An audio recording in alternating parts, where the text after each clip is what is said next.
take a back seat. Our pews were taken by so many people from around the city who came to hear this man leading the cause against apartheid in South Africa. Nonetheless, I became a mission worker in Guatemala. I studied theology at McCormick Theological Seminary in Chicago, as well as the Johnson C. Smith Theological Seminary, which at that time was situated at the Interdenominational Theological Center in Atlanta, where I got to meet the Reverend Dr. Lara Lane. I am part of the Climate Reality Leaders Project, and I do some work and presentations in congregations on the intersection of faith and environment.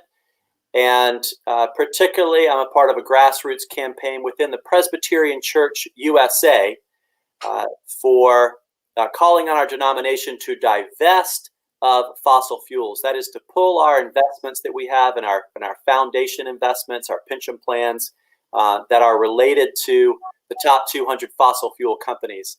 And our church has yet to make that bold move, like so many other institutions and churches across the world have already done, divesting of these companies that are hell bent on destroying the planet.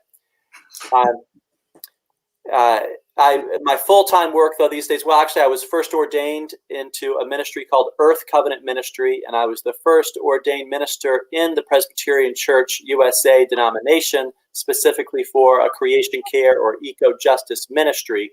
I couldn't make that pay, though, over the longer haul, and after a bicycle accident or two, I became a chaplain in a hospital, and now I work as a hospice chaplain with Harbor Grace Hospice, and give thanks for the blessed work that I'm able to be a part of in that team here in the greater Atlanta area. Awesome. Thank you for that. Thank you for the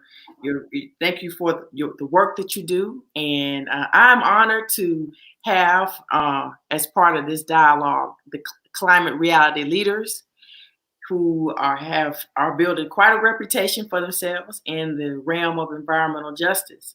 And to that end, let's jump right into our discussion. COVID-19 has been a hot topic, and with regard to everything from the unemployment crisis, to food insecurity. But it would seem in some circles, in a lot of circles, especially in the African American communities, that the COVID-19 issue from an environmental justice perspective has somewhat not been as pronounced as the other issues that we're facing. And so I guess I want to get some reflection from each of you in terms of what are, with this rise or this, or with this, what are the major reasons for the disparities that we're seeing right now as it pertains to the disparity and the disproportionate deaths and the confirmed case rate? What are the major reasons for these disparities that we're seeing from your perspectives? Why don't you start, Reverend Daylight? Well, I feel that we have to really get back to the land. We have stolen land that's been abused for centuries, and this stolen land is being cared for by workers who have been abused for centuries. And both the land and the workers are being poisoned. The reason the Navajos have a very high mortality rate is because they live on some of the most degraded land, in the country. We have, again, the voice of Earth and the voice of women Earth keepers have been silenced in this whole environmental predicament. And these are the people who hold the solutions. These are the people who know how to put the land back together so that it regenerates, so that it naturally cleans the air and naturally cleans the water, the way God intended for it to happen. And so when these people are silenced, then of course they're going to have the greatest impact on their own lives. I think The other reason for the disparities is we have this illusion that somehow we can separate ourselves from each other and we can oppress some people and not suffer the consequences. And I think that COVID-19 has really broken open that illusion that we can separate ourselves and not suffer the consequences of the oppression. So I'll just leave it at that. I think it's, the issue of the land, and it's the issue of us believing that we can somehow be separate, that our destinies are not joined in together. And I'd like to kind of pick up on that myself, Doc, if that's okay. Sure. And Reverend Daly brought up a good issue that I think kind of sits at the heart of it, and that's land. And the reality is the reason why people suffer the way that they're suffering right now is because of environmental racism. When you look at legally unwanted land use, what we call LULUs in the movement, you look at where folks who are Black, brown, indigenous, and poor are usually, if not always, disproportionately impacted by legally unwanted land use. And legally unwanted land use is the land that has been permitted to pollute and to kill, basically, because of the toxicants that they often emit. And these toxicants that they often emit, and here's where Reverend Daly and I definitely join hands, is that toxicants, the toxins that they actually emit you can plant pollution, but you can't contain pollution. The reality is the wind blows and the water flows. So there's nothing you can do to stop the wind from blowing. And just because it affects one segment of society or one community directly, it also affects you indirectly. The same suffering that we have, the universal conditions, instability in climate, and the poor air quality that we all suffer from, is because of these LULUs, because of this legally unwanted land use, because they permit fossil fuel industries to plant plants in our communities and not do it in other communities. Not only do they plant stuff that are bad in our communities, but they don't allow the good stuff to come into our communities either. Mm-hmm. I'd love to pick up on that and speak from a white perspective, is my background. Right? No, oh my goodness, really? Yeah. How can we tell? I love a conscious ally. Go. I try. The Lord. Well, as the Reverend Dr. Jesse Jackson would say, keep hope alive. Okay. For our white brothers and sisters. So white people have always sectioned themselves away and apart from Black and brown neighborhoods and excluded Black and brown folks. And if you're a white kid growing up in such a white neighborhood as I did here in Atlanta, free of industrial pollution and the like, you come to see it as normative and accepted.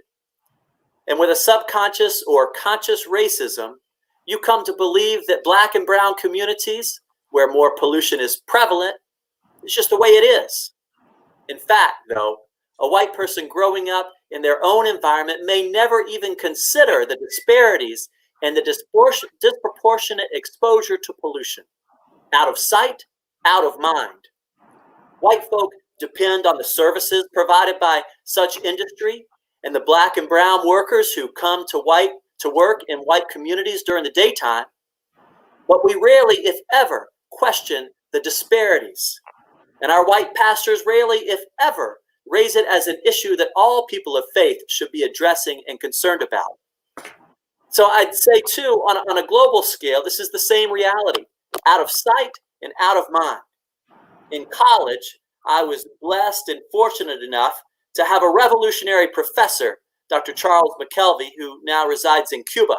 He retired to Cuba and works with the University of Havana. But he took us to see where our bananas came from. Innocent Chiquita Banana Corporation. That was in Honduras where we went.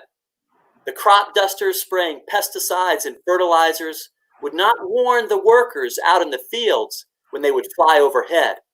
So eye irritations, headaches, vomiting, cancer, impotence in men, and death. Out of sight, out of mind. Enjoy your banana. And to complicate things, I would say it gets even further tricky when we know that some of the people, highest offices in the land, Eric Holder, for example, came from a law firm in Cincinnati, Ohio, that represented Chiquita Banana in their defense against banana worker lawsuits.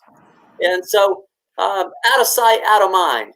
We get our bananas, or whatever, our relation to areas of town, of the world, that white folks don't have to engage in. They might have investments in, but they're not attentive to it and don't see it as an issue.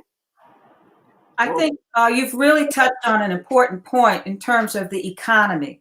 You know, that we have, our economy is still wrapped up in a whole plantation model. So that the plantation model, like I said, first it abuses the land, it strips it bare, it ravages it, and then you have workers who are abused who work on the land. And so until we really step back into our into our spiritual and moral responsibility to care for Earth, this is just going to keep happening. We have to understand that the economy and our theology and our ecology, the environment, all of those three things must work together. You can't separate the economic system out and we go praise the Lord and and we do this legal thing, but and you don't have the economic thing tied to it. Okay, because otherwise you just keep wrapped up in a loop. You keep going to court. You keep going to, pass this law, get this person in office. And you, again, this is how you silence Mother Nature. She's not a part of that loop. It's just voting, courts, laws, and judges. That's a problem. That's good stuff. That's good stuff, Reverend Daly. Alan, I'd like to offer a friendly amendment.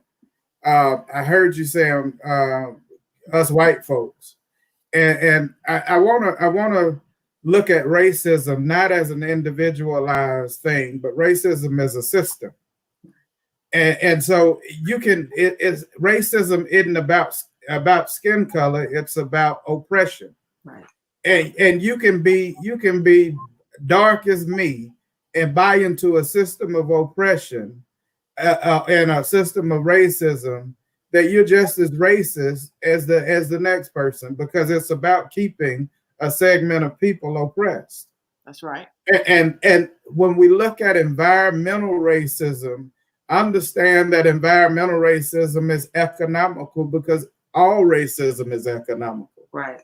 That's right. And so if I put you in a condition and sit you in a place where it's a soup bowl, I'll give a case in point of a community that I am familiar with and do some work in and have done work in here in Birmingham. It's North Birmingham, and North Birmingham kind of sits in a soup bowl, and it's surrounded by about 5 different polluting industries. You've got salvage yards over there. You've got coal-firing power plants over there. You've got landfill over there. You've got other concrete and other industries over there, that train yard and things are just, and it's constant pollution in this centralized place that's like a soup bowl. Somebody permitted that to happen. Somebody, knowing the amount of cancer that's concentrated that comes out of that place, the high levels of asthma that comes out of that place, somebody is permitting that to continue.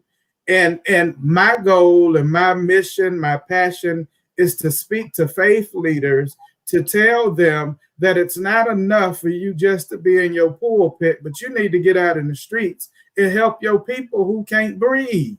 That's right. Well, Thank and I you. think Thank you. the reason you can't breathe is because you have taken apart a very complex and a very integrated ecological system. Okay, you have a 7-layer forest system that can take care of itself. You know, whether it's a rainforest, whether it's a prairie, even a floodplain, a wetlands area, all of these ecosystems have functions. And so we need to know in this soup bowl area, what were the functions that God designed for this area before the colonizers came? And if we do that, then we have tied ourselves directly to a solution that that really manifests, you know, immediately. I think I want to remind us during this whole COVID experience, we were under this, you know, the shutdown order for about 30 days. And then all of a sudden we noticed around the world, nature was responding. Okay, we were seeing skies in very highly polluted areas where people had not seen the sky for a generation, for over 30 years. I think that's amazing. You know, not only in this country, all around the world. And so nature was telling us, I don't need that much time. I just need y'all to sit down and do the right thing. We don't even know the right thing. That's the tragedy of it, is because that was really the first mandate that God gave humanity. Take care of the garden. That's right. Preserve the garden. You know, love the garden. You have to know how things work together before you can love the garden. You know, it's just like I said before, you can't have a loved one and say, oh, I love you dearly. I've been with you 30, 40, 50 years, and I don't even know the color of your eyes. Really? I don't know how tall you are. I can't describe you to anybody because I really haven't been paying attention. Well, how much love is that? Okay. But Reverend Daly, I think that's our biggest challenge. It is. And that's our greatest challenges as people of faith, or in particular as faith leaders. Well, to show us what it is to truly love. And to love is to be in connection with. You've got to be in connection with land. You've got to be in connection with the earth. You've got to be in connection with humanity. You've got to be in connection with all living things. Right. And understand that it's your mandate. Regardless of the size of the land, I think that's the other piece. People say, well, I only have a postage stamp size yard. I have found in my pilot projects and the field research that I've done that if you put two elements together, if you show Mother Nature that you have regained your sanity and you start putting things back in the order in which she will send, you know, quote unquote, she will send new plants. They will just all of a sudden arrive and she will put it back together herself. You just have to kind of prime the pump. And this can happen in the most congested of cities. It can happen in suburbia.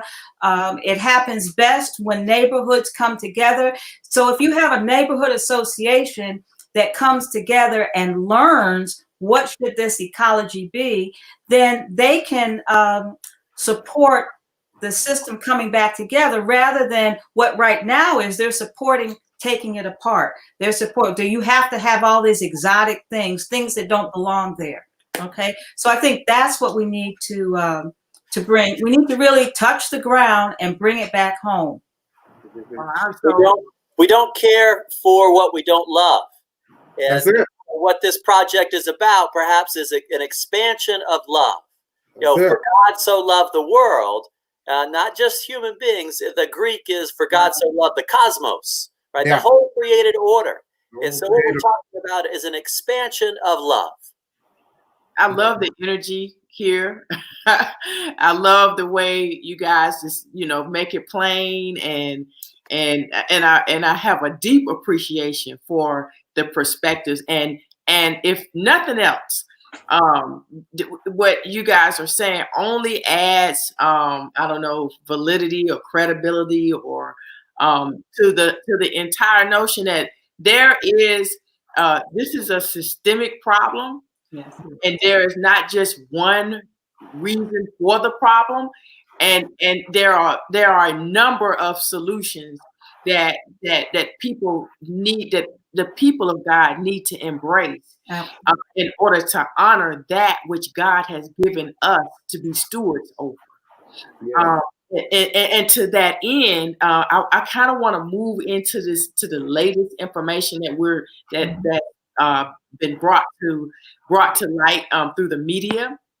And that's that study, Reverend Malcolm. It was amazing. I was just listening to a broadcast that you were a part of on yesterday, where you spoke about you and the other members of the panel spoke about this study that was recently done on Harvard University, showing that higher levels of air pollution were linked to an 8% rise in COVID-19 death rate.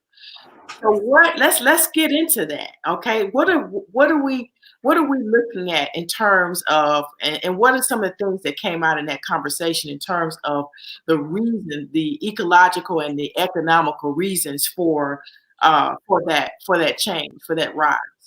Yeah, so I am. We host a monthly webinar called Creation Justice Webinars, and or Creation Justice Webinar Series with the United Church of Christ, and I co-host along with Reverend Dr.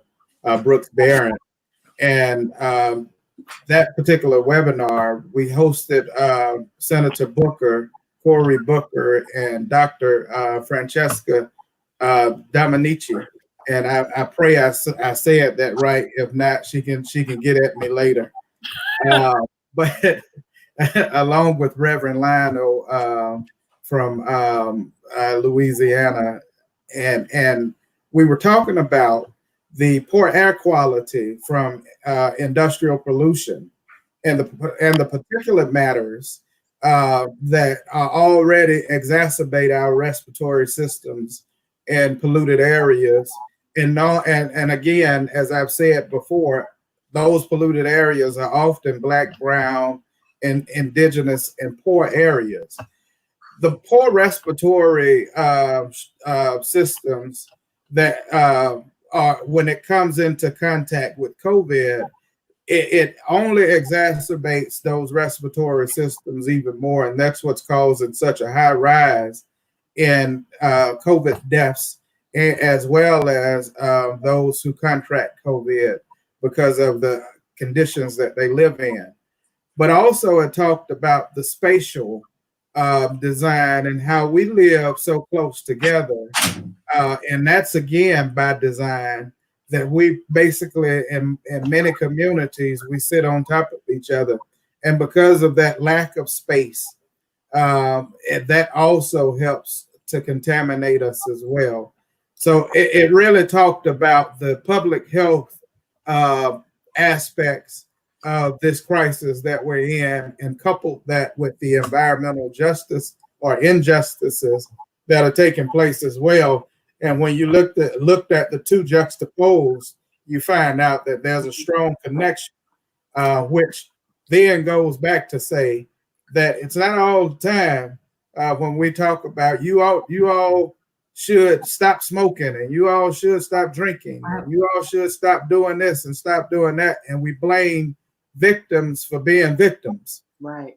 And again, like I said, looking at the system that creates some of these conditions that we're in. In some of your more progressive cities, they have taken the initiative to have a tree canopy goal. They say they want to restore the tree canopy by 30%, by 50%, by 70%. And this is really something that I think our lower income communities really need to be aware of, because they can talk about the tree canopy being replenished, but in whose neighborhood? Okay. Right.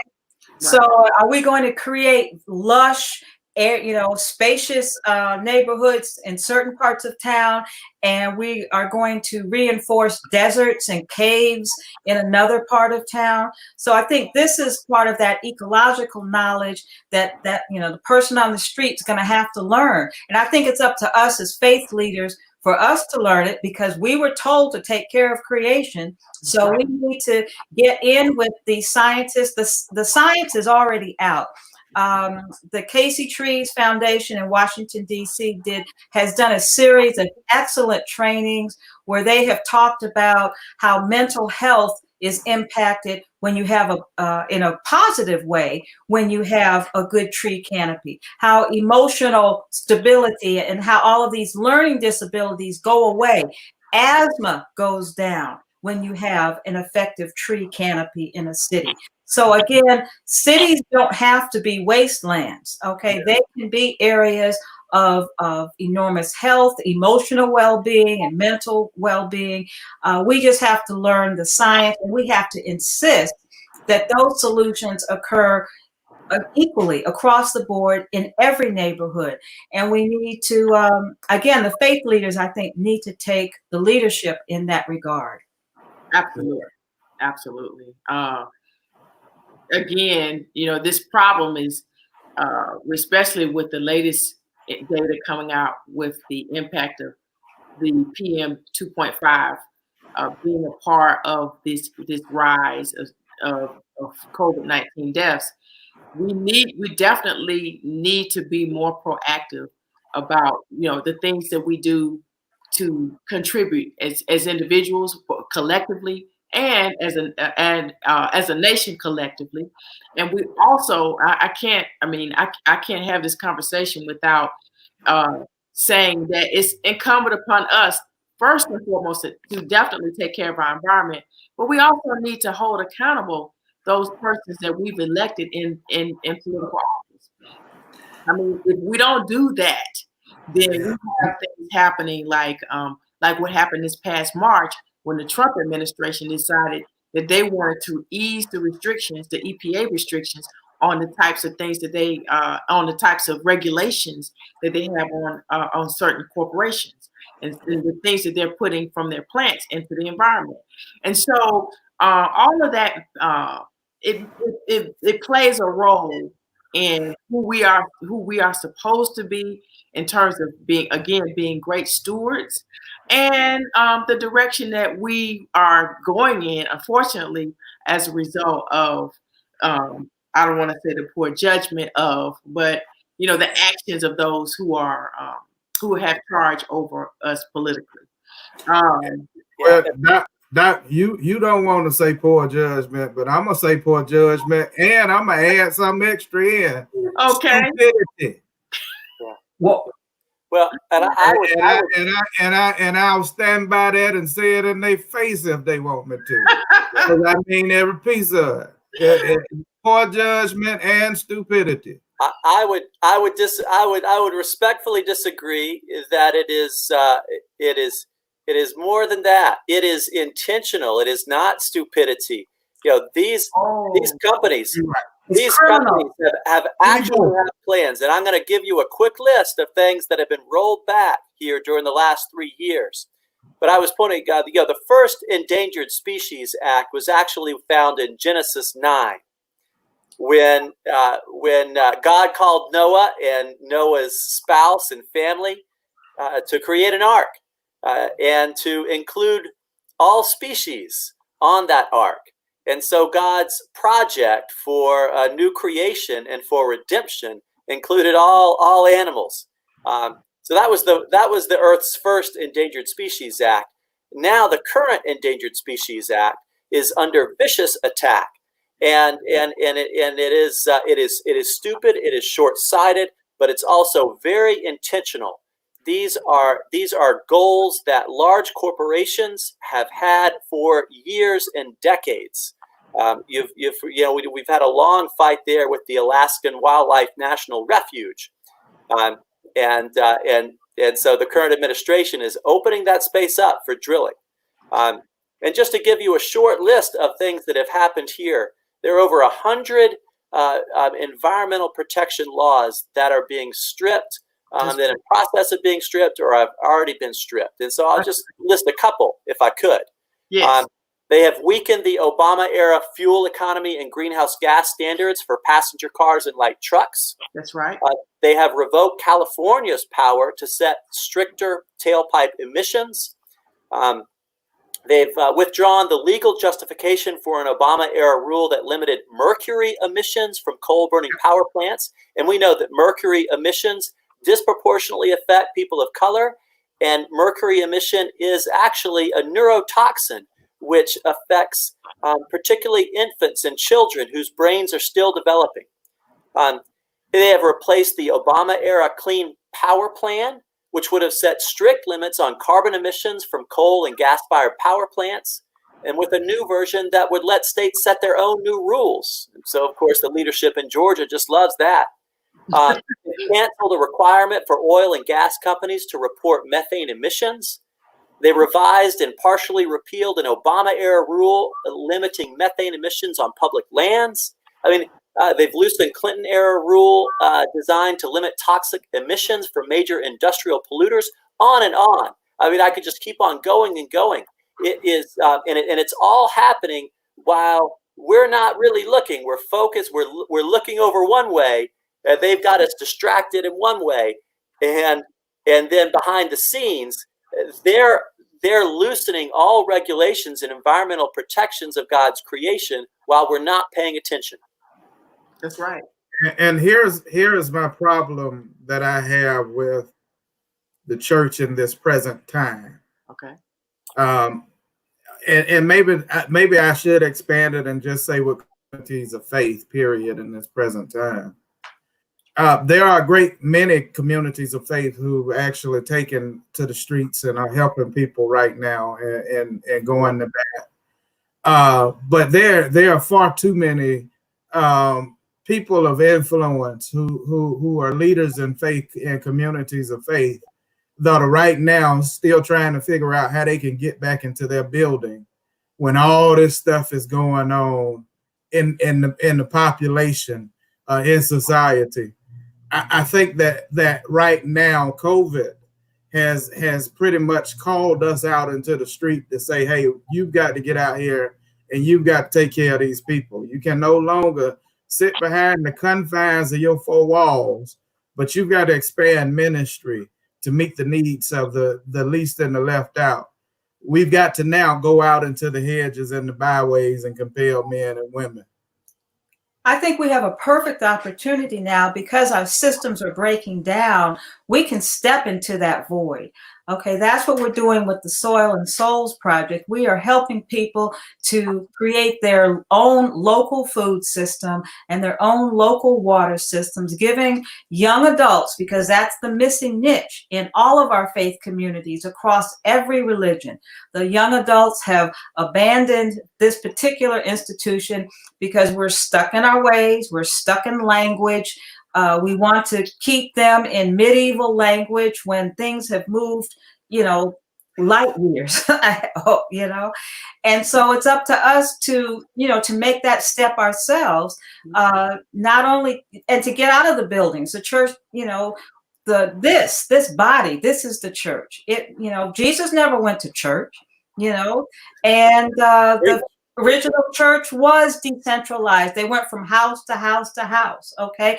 And they shared in common. They created an economic system that supported one another. And I think this is, what we're doing is, we've become a seed distribution hub. And we have part of a national mutual aid network, the Cooperative Gardens Commission. We have received donations of seeds, and we're repackaging and redistributing these seeds to individuals so they can plant in their yards, as well as to community gardens, as well as to our leadership program, who will work on reestablishing a food system that has that economic component built into it. And that's what we need to learn as leaders. What does a viable and sustainable food system look like? We need to shift from charity.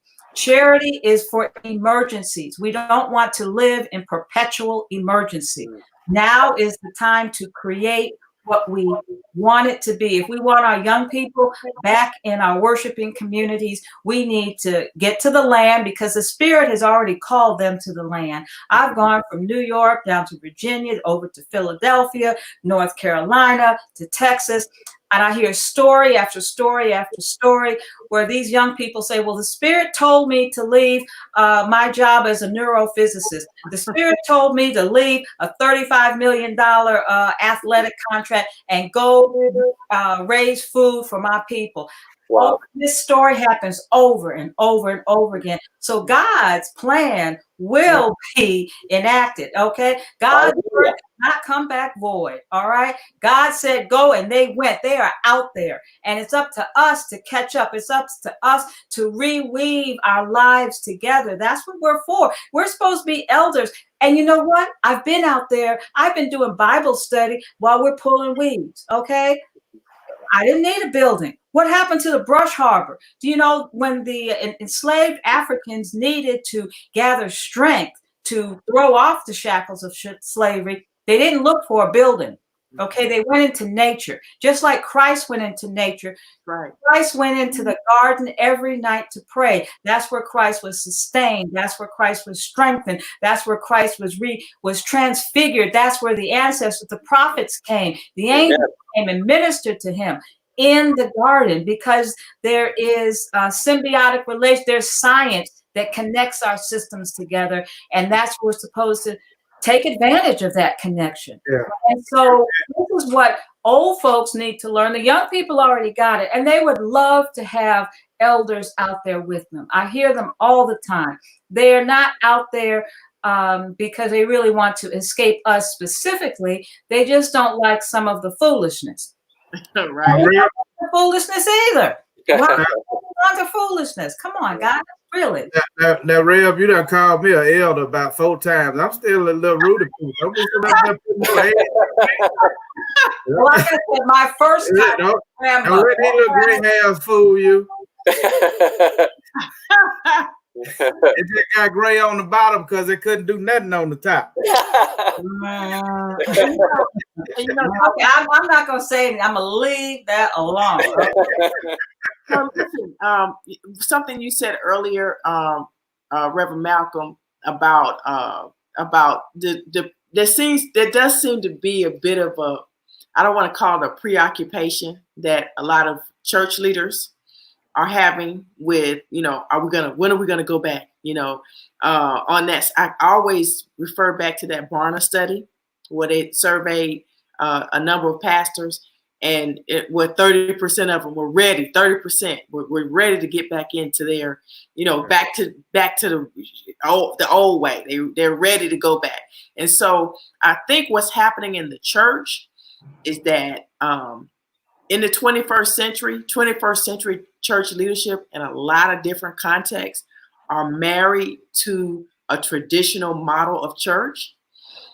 And we know that as human beings, people really don't like change. Yeah. And so because of this resistance to change, nobody wants to, a lot of people do not want to embrace a new way of engaging or changing that model of how we do church. Now, but remember, what was the purpose of church? The purpose of church is to grow spiritually, is to provide community and social engagement, because our relationships reveal, what our growing edge is. Okay, when we come into relationship and we say, "Ooh, I don't like," it's in the process of smoothing out those rough edges that we mature.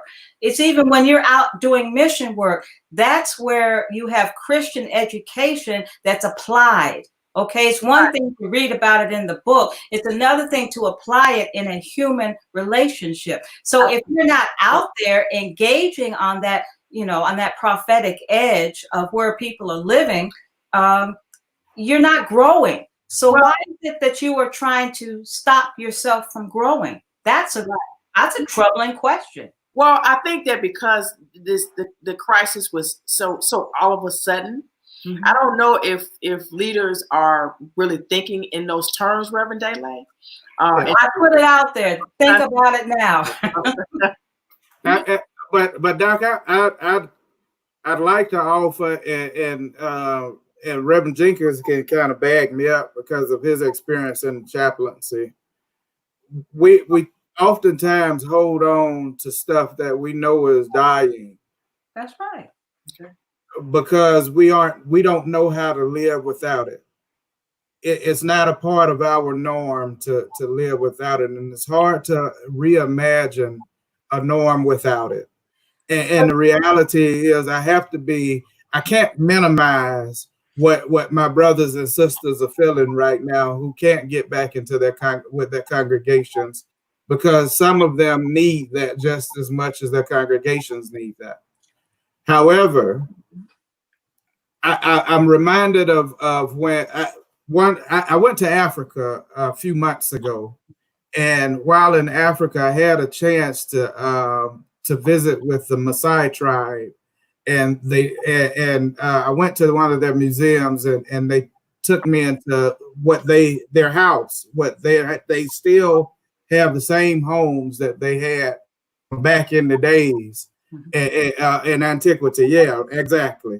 And so going into this hut, they tell you that not only does the family live in these huts, these houses, but they also bring their livestock to live in those with them. So they have their cows, and they have their dogs, and they have their donkeys. In the boma, called the boma, right? And whenever it gets chaotic outside, everybody has to go in the house. So they bring their ass in the house. And they keep their ass in the house. And all I'm trying to tell from other folks is you need to keep your ass in the house. Outside. Oh my goodness. Yeah. Well, and it is unfortunate that, and I think if a lot more people especially in the African American community thought with that same mindset, Reverend Malcolm, that maybe we wouldn't have as it wouldn't be as prevalent, because nobody wants to, as you say, keep their ass in the house. But in the black neighborhood. But here's where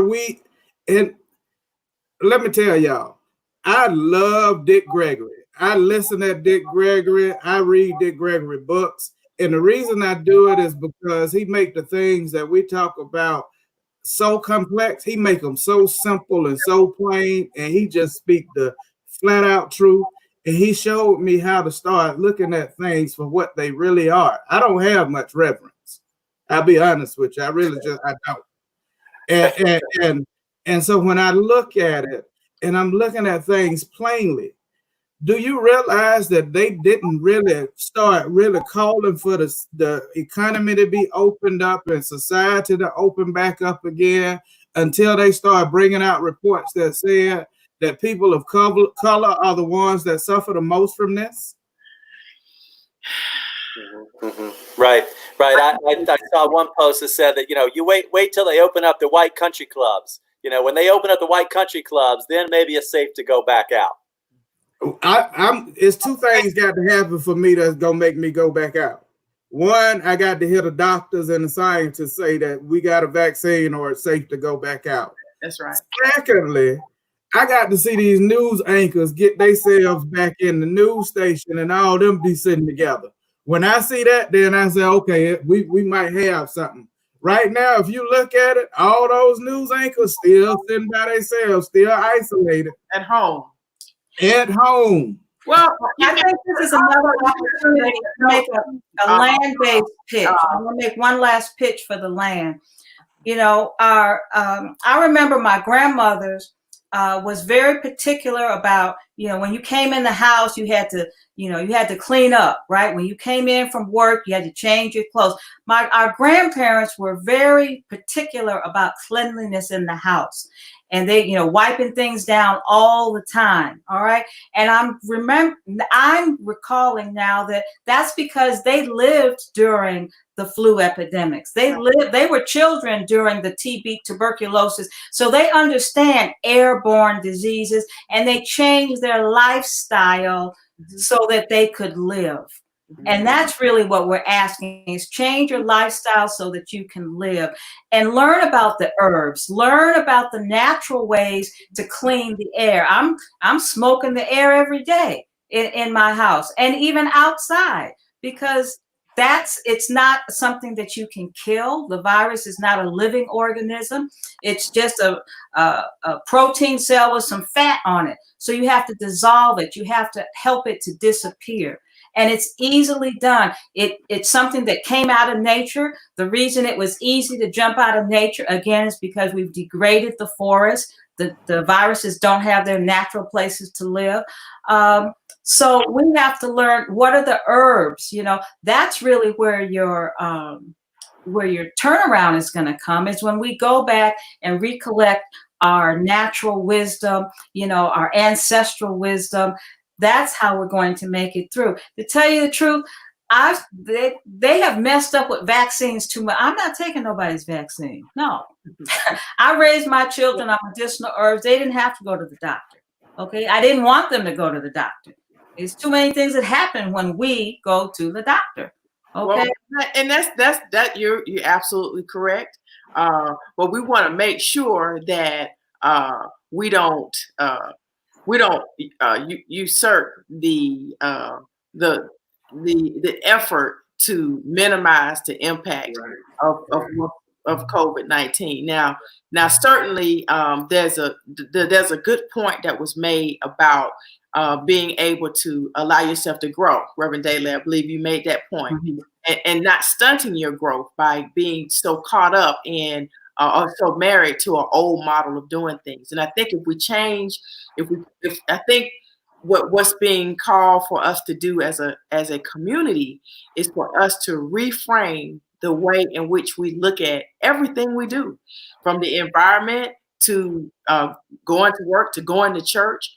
Going to church is in particularly is a particular concern to me because once upon a time, the church is the place where that really held the moral compass of this entire country.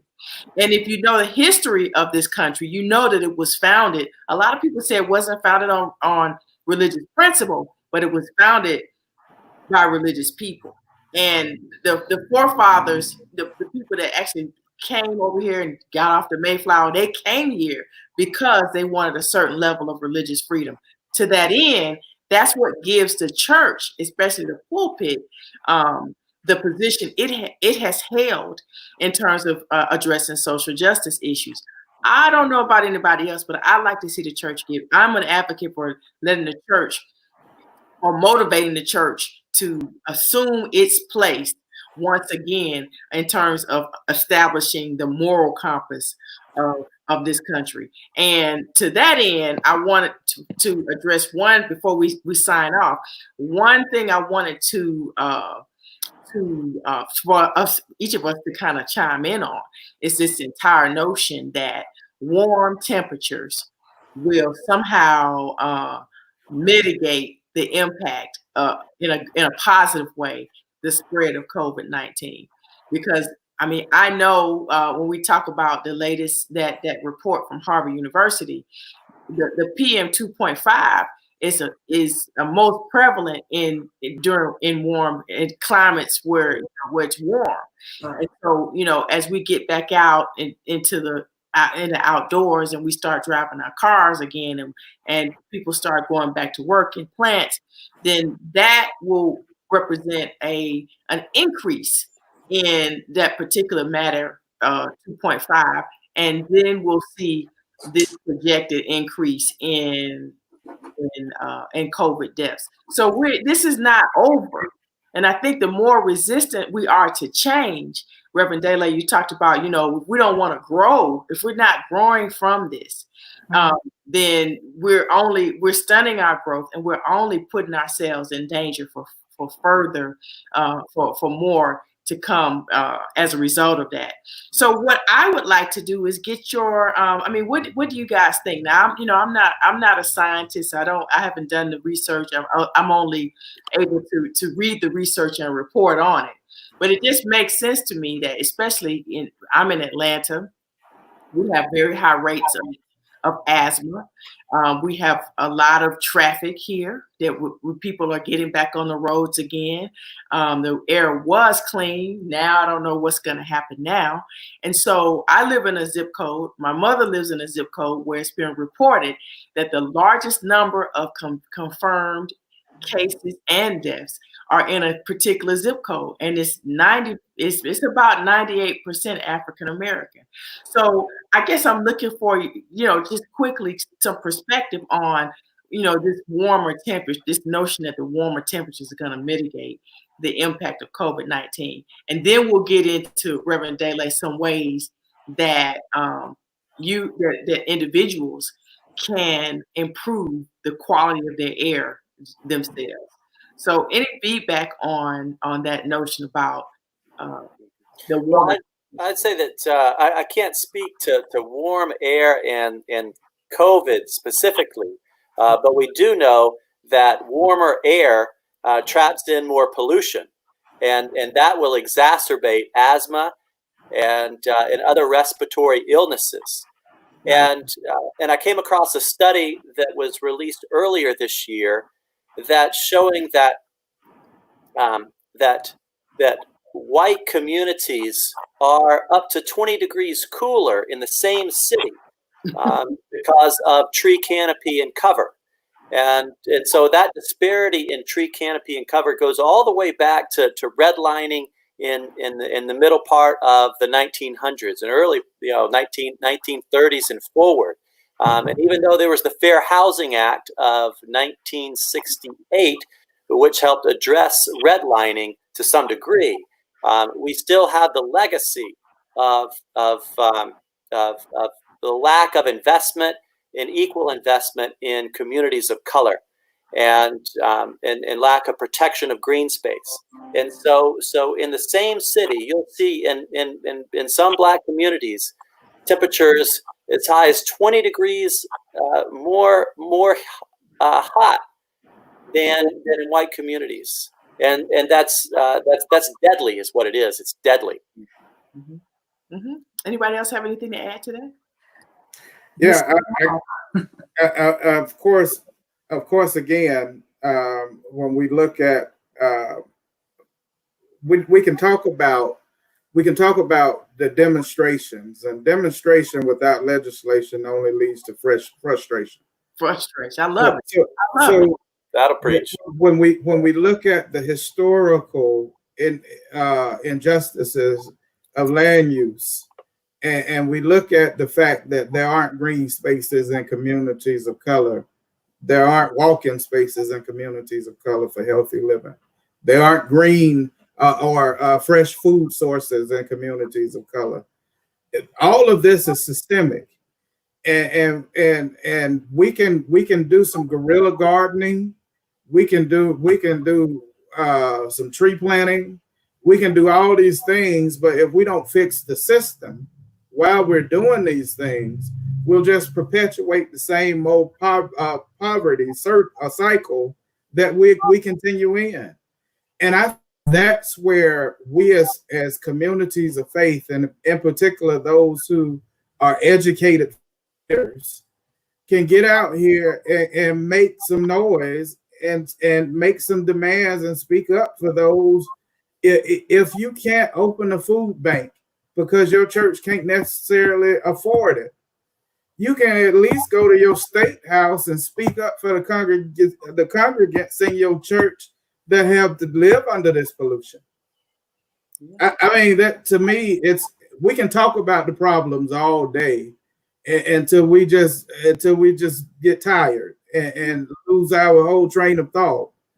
I really believe that we've got to do more than talk in this point. That's right. I think COVID has told us that we've got to learn how to be community again. That's right. That's right. And in this community, it can be no one left out. That's right. Each population that's ignored right now is a threat to humanity because they continue to spread the disease. That's correct. And it's not their fault, it's our fault because we ignore them. That's right. That's right. That's right. You're absolutely correct. And on the note of being more than just talking about it, we have to do something. We got to mobilize, and we have to become activists and be advocates for our own communities. To that end, Reverend Daylight, could you share with us just one or two ways that people can improve the quality of their air just in their neighborhood?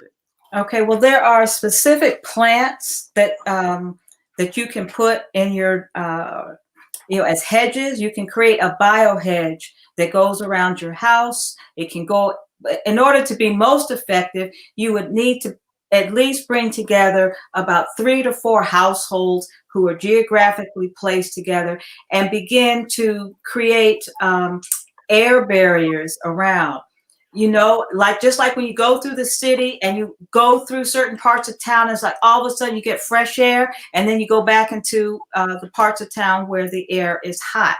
You can create that same kind of barrier in your own neighborhood with layers of trees and bushes and vines that are native to that particular area.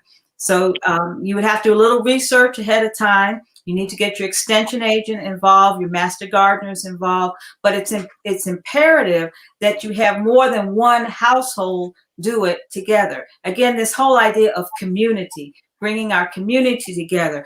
Biodiversity is a template for cultural diversity. Okay, so just like you have, the trees, the bushes, the herbs, everything growing together, you need the same thing to happen. You need your households, you need your stores, you need your faith communities. They all need to work together. Okay, right. If you leave one out, you're not going to have the economic thread that you need, or you're not going to have the spiritual thread that you need. There's a lot of despair that's being, issued out across the airwaves. That's our issue. That's our job, is to be that voice of inspiration, to let you know that, we, through Christ, we can do anything. Okay. Right. And it's not just blind faith. It's because we are connected to the land and those natural principles that keep us alive, that keep the air flowing freely. So again, the hardest piece is getting people to agree to work together. The technology, the conservation information, that's already there. It's already been implemented in higher income neighborhoods. It's our turn to empower ourselves to come together and say, we're going to look at this piece of land as not individual, privatized patches of land where you can have grass that does nothing. In fact, if you want to save your life, change your lawn. It's just really that simple. If you want to breathe freely, if you want to breathe free, change your lawn. It's just that simple. Take it out. There are lots of 4-inch high plants that you can grow to have a nice little carpet, so you don't have those little, squiggly things that we don't like so much.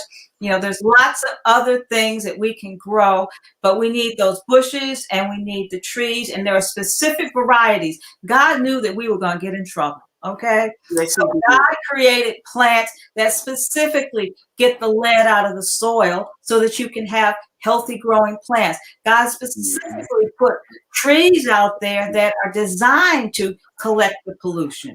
Okay, and once you put those together, then you'll start having the water system will start running more clear. So there's really a cumulative positive effect. And we can talk more about the details of that. But the issue is, can we get 5 neighbors to come together and learn about this together? Can we do that? Let's make that our goal. And we'll certainly try to motivate that to happen. And I thank you so much, Reverend Daylight, for that. And I want to encourage anyone who's watching to stay tuned, because Reverend Daylight is actually going to be one of the first to offer we're going to start a series of master classes on different things that we can do to improve our environment. So Stay tuned for more. As you can tell, she's got a lot to offer. She's got a lot of great ideas and things that that can motivate neighborhoods to come together.